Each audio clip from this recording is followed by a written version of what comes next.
nosso próximo filósofo é Platão.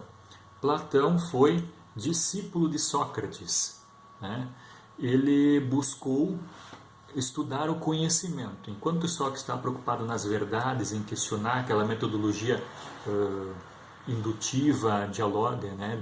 de induzir ao diálogo, induzir ao pensamento, Platão ele dá um passo adiante, ele vai buscar o conhecimento. Como as coisas, como é que a gente entende, como é que surge o conhecimento das coisas, como é que surge o entendimento, né? Então,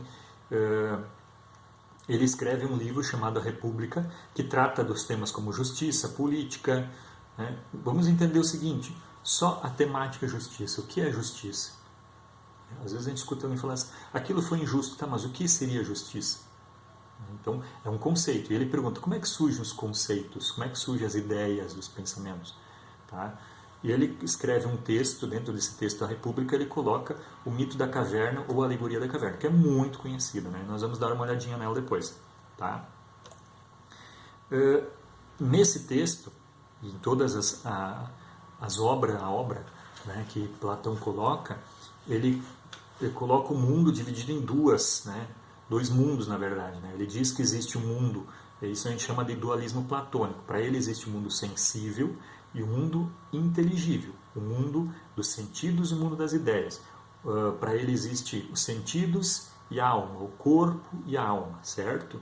Por que eu estou fazendo um gesto com a mão? Na ideia dele, a alma ela vem da eternidade, né? Ela vem lá da eternidade e ela entra num corpo. Esse corpo ele é limitado pelos sentidos. Quais são os sentidos que nós conhecemos? Olfato, paladar, visão, audição, né? Tato, tocar. Esses são os sentidos. Através dos sentidos, nós temos a impressão que nós conhecemos as coisas. Para Platão, ele diz o seguinte, na verdade, as coisas já existem enquanto ideia. Os sentidos apenas veem elas. Né? Então, para ele existe o mundo das ideias e o mundo dos sentidos. Através dos sentidos, nós podemos ser enganados. Tá? Existem as ideias, o mundo das ideias, lá de onde vem da eternidade, e essa alma, o mundo das ideias, ela entra num corpo físico e material. Quando a pessoa morre, o corpo físico e material fica na Terra e a alma volta para a eternidade. Ele talvez seja aí para que nós temos aí várias formas de entendimento, mas talvez na compreensão dele, essa alma ela vai e depois ela volta em outro corpo, ela fica limitada nesse corpo. Vamos dar uma olhadinha no texto sobre na questão do mito da caverna, a alegoria da caverna, talvez a gente vai entender um pouquinho melhor. Olhando para a imagem que a gente tem aqui, o que nós vemos?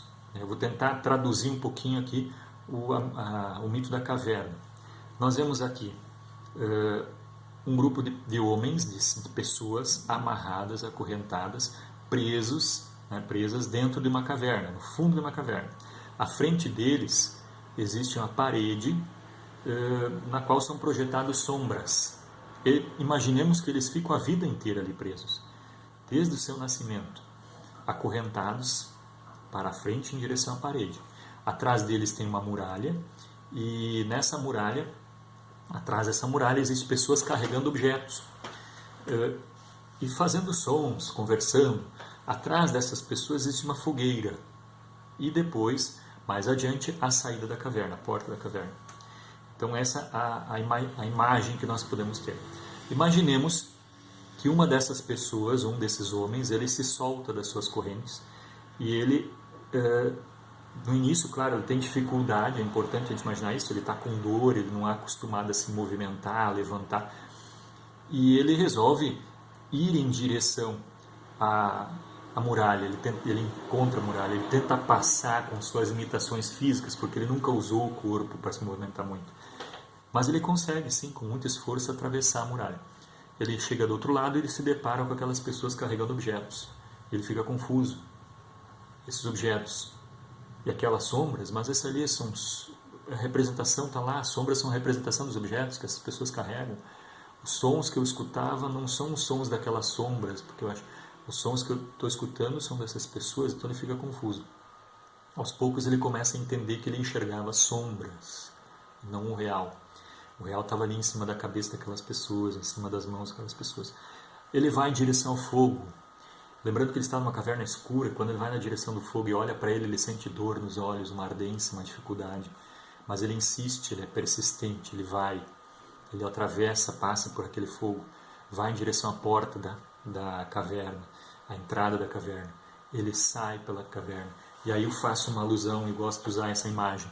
Vamos pensar que na saída da caverna ele encontra um dia fantástico, maravilhoso, de primavera, maravilhoso, com a natureza fora, aquelas cores, o cheiro das flores, né, o perfume das flores. Quando ele chega lá na saída da caverna, ele se depara com tudo isso. Claro que primeiro ele tem um choque com a luz do sol, que ofusca o seu olhar. Lá dentro ele estava numa escuridão, uma penumbra, lá de fora ele vê aquela luz muito forte.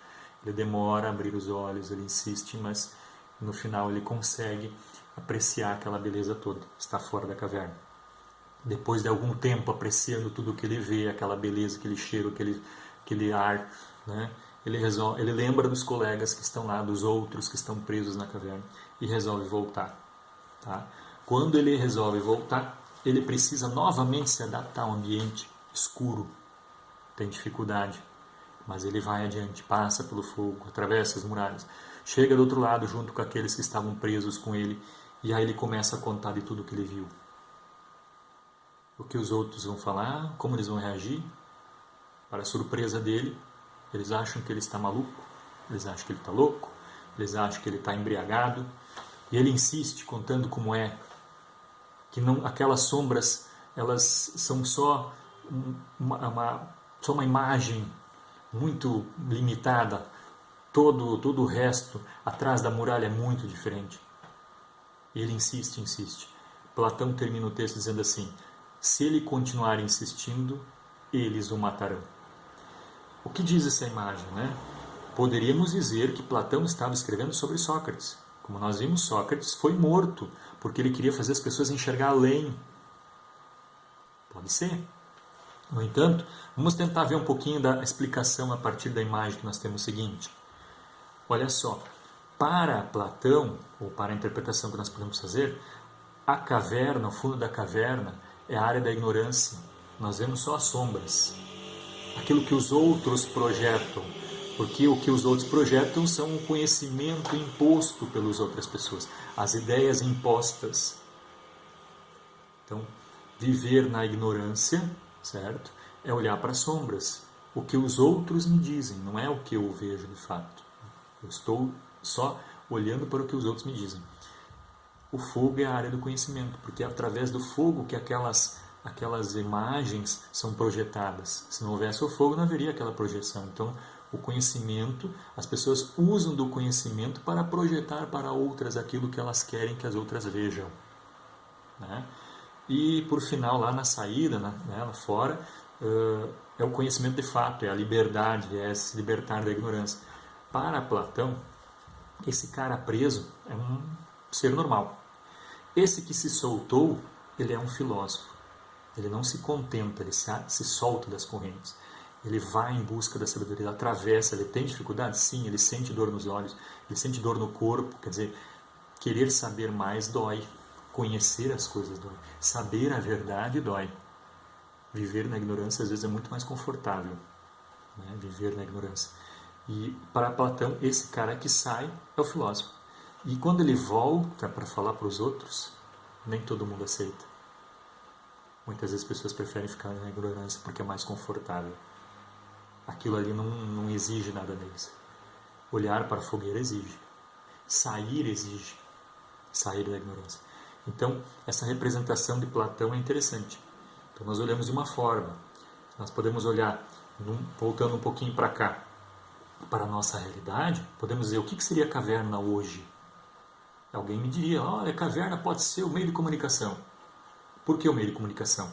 Porque aqueles que carregam os objetos sobre a cabeça podem ser aqueles que detêm o poder da comunicação e eles mostram para você o que você quer. Um jornal, por exemplo. Você vai ler o que alguém escreveu. Um jornal de vídeo, né? Por exemplo, telejornal. Você vai escutar e ver as imagens que alguém selecionou ou alguém selecionaram. Então, quando alguém vem lhe contar alguma coisa, aquela brincadeira do telefone sem fio, né? Ela vai te falar o que ela entendeu, o que ela quer que você entenda, não necessariamente quer.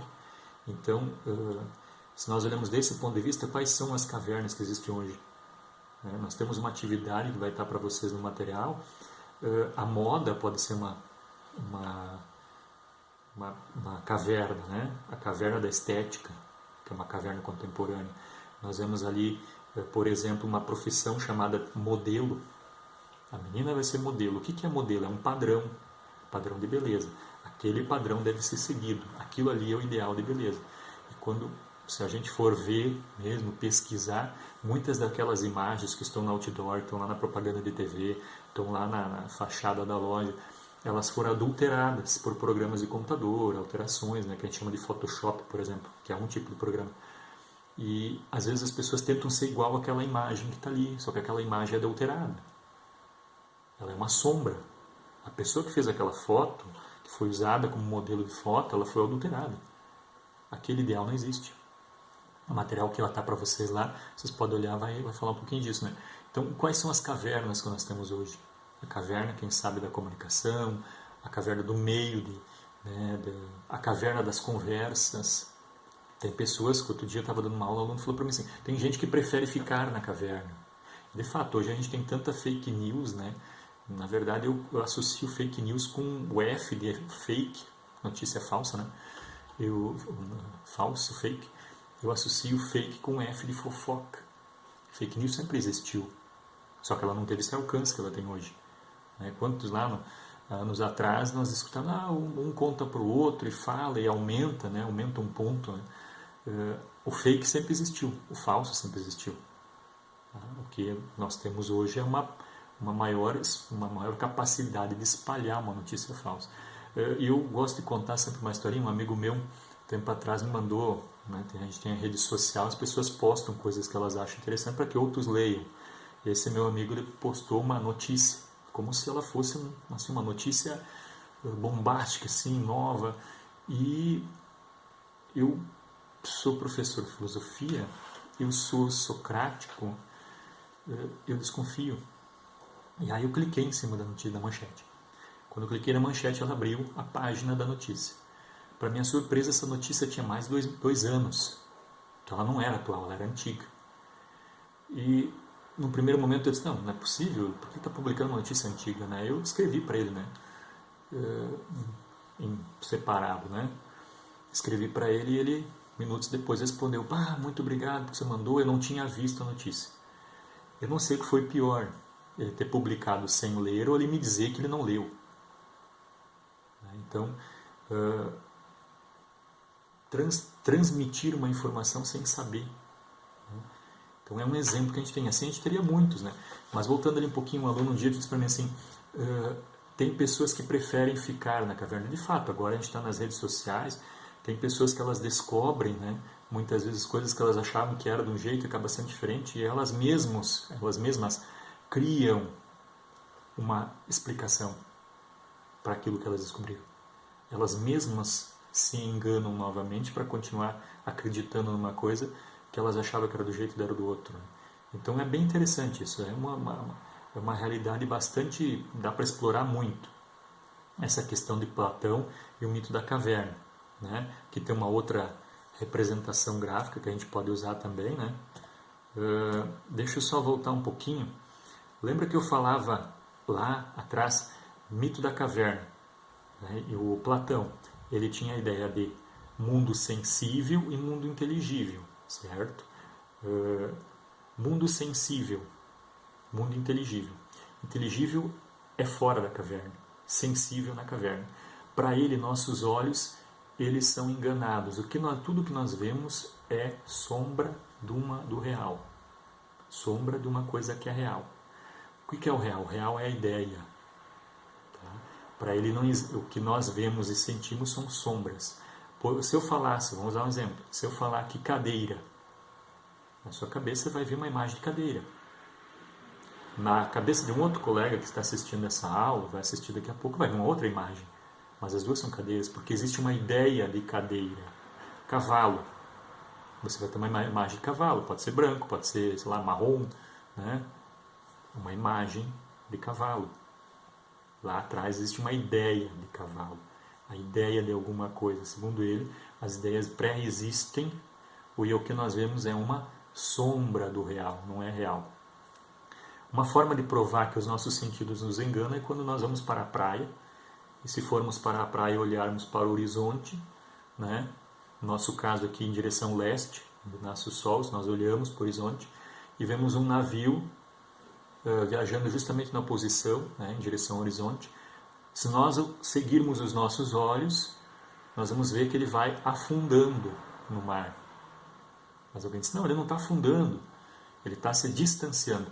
Quando eu digo ele está se distanciando, eu já estou usando a razão. Eu estou raciocinando isso. Então ele vai se distanciando, eu estou raciocinando aquilo ali. Então, meus olhos, se eu seguir meus olhos, eu estou sendo enganado.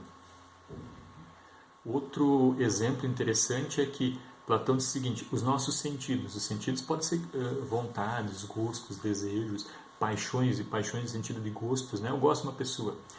Um filósofo, não, ele tem que se libertar, uma pessoa racional, ela se liberta desses gostos. Vamos usar um exemplo, para ele, para Platão, o governante deveria ser um filósofo, uma pessoa mais próxima mais racional possível, distante dos sentidos, tá? Das paixões, porque quando houvesse o momento dela julgar o que deveria ser feito, ela não poderia, eu gosto da pessoa, vou julgar a favor dela. Isso é paixão, isso é sentido, isso é o corpo falando, não é a alma falando, não é a razão. Tem que se aproximar cada vez mais da alma para ser o mais justo possível. E aí nós vamos para o termo que nós olhamos lá atrás, né? Ele fala sobre justiça lá nos textos dele, né, Platão? Para ser justo você precisa ser racional. Não pode se deixar o corpo falar. Alguém vai me dar uma comida muito boa, então eu vou jogar a favor dele. Tá vendo? É o corpo, os sentidos. Você precisa ser racional, certo? Então, um pouquinho do que a gente tinha de Platão. Aqui tem duas charges, né, duas brincadeiras. Vamos ler a segunda. Mito da caverna. Imaginem várias pessoas presas num grupo de WhatsApp. Se alguma delas conseguisse fugir e trouxesse verdades do mundo exterior, seria tido como mentirosa e coberta de porrada. Mais ou menos isso aí às vezes acontece, né? Muito obrigado por enquanto, vamos para o próximo vídeo.